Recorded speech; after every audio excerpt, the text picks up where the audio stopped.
In today's video, I'm going to teach you how to fix and solve the issue of having too many users on Google Drive. We know that sharing files on Google Drive is incredibly useful for team collaboration and keeping everyone on the same page, but sometimes you may find that you have accidentally shared files with too many people. When this happens, you might encounter a few performance issues, or simply want to tighten the permissions on your documents.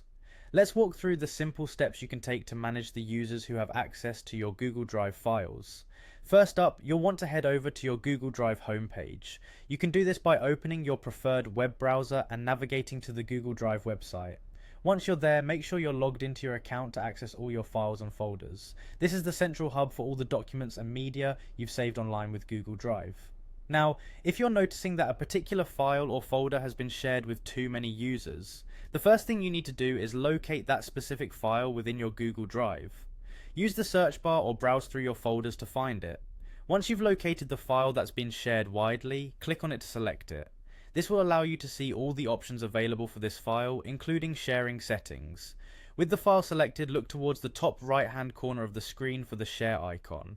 It typically looks like a silhouette of a person with a plus sign or just a simple link icon. Clicking on this icon will open up the sharing settings, where you can view a list of everyone who currently has access to the file. Within the sharing settings, you'll see a list of all current permissions and users who can access the file. For each person or group, you can see what level of access they have, be it viewer, commenter, or editor. To proceed, click on the current permission settings next to the user's name.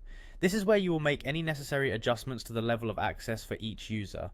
If you'd like to remove a user altogether, there's a straightforward option for that too. In the same permissions pane, find the remove access option next to the user's details. Clicking on this will instantly revoke their access to the file, tightening the security and ensuring that only the desired users can see or edit your content. Keep in mind that these changes are immediately effective, so it's a good practice to review the list thoughtfully to ensure you're only removing the necessary users. Taking these steps can help streamline your Google Drive operation and keep your documents secure and accessible to only those who really need it. And there you have it, a quick and easy way to manage too many users on your Google Drive shared files. Thanks for watching, and don't forget to check back for more useful tips and tutorials.